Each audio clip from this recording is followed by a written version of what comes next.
now to Ahmet Keser, an Associate Professor of Political Science and International Relations at Hasan Kalyoncu University. Ahmet, thank you so much indeed for joining us. Obviously, the forum is concentrating on the conflict in Ukraine, and there are the usual issues of food insecurity, energy insecurity. But the issue of diplomacy, in terms of who can make the biggest difference, well, we had the speaker right at the top of the TRT World Forum. Recep Tayyip Erdogan said on Sunday he's going to speak to both the leaders of Russia and Ukraine. Where should he be pushing? Where are the gaps that he can find to bring some kind of mediation to the conflict? I think this conflict brought a lot of additional difficulties in addition to what COVID-19 has already brought to our lives. After this one, we see that starting from the very beginning of the war, a lot of refugees fled to all European countries. That is another issue, important part of the stage. Another very important and significant and which might be so dangerous issue for the upcoming days is the threat against the nuclear power plants in Ukraine. We hope that there will not be any kind of attack against them, but it is happening and it may cause a lot of problems for people around them and for all the people also in neighboring countries and in whole Europe. So, till now, I think with the reserves activated and deployed to the arena, to the front, Russia tried to strengthen its positions, at least to protect from now on. So Russia is now ready for negotiations if Ukraine accepts the positions to stop for enough for a ceasefire. We will see how Zelensky will approach to the matter. Turkey is playing a very active role in this, starting from the grain deal to compensate the needs of the needy and poor countries, at least on this issue. And now, from the very beginning, Turkey insisted that one country should be able to speak with both sides to be able to reach the peace. And we will see if Tayyip Erdogan will be able to succeed this one.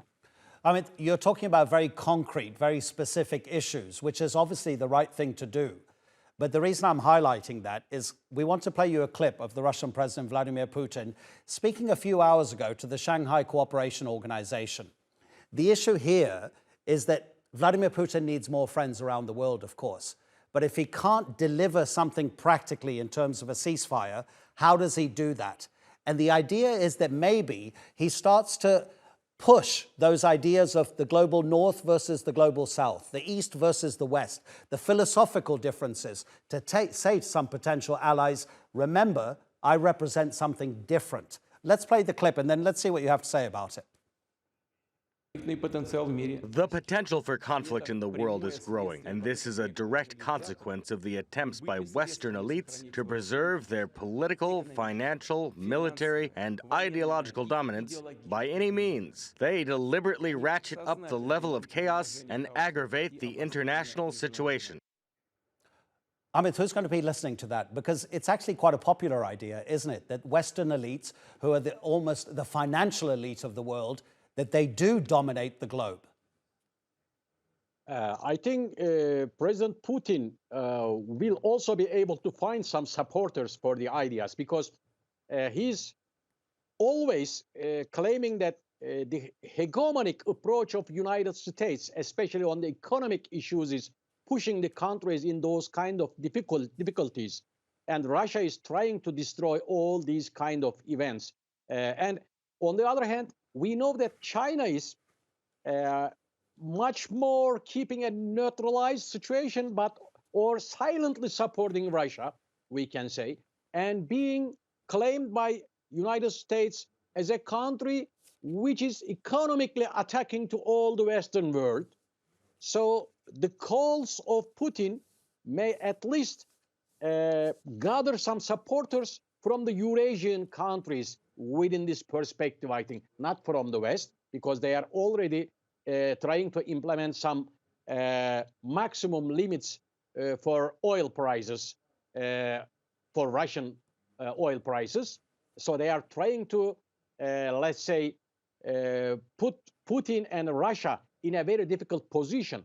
But we see that in the war, the end of the war is not very close yet, because Putin is calling for new reserves, more than 300,000, and still insisting on to continue fighting in Ukraine. So Putin is trying to show that he didn't lose the game yet, I think. So all this is a kind of perspective from Putin's side, I think. Ahmet, you know, we always appreciate it. Thank you so much indeed. Ahmet Keser speaking to us from Ankara.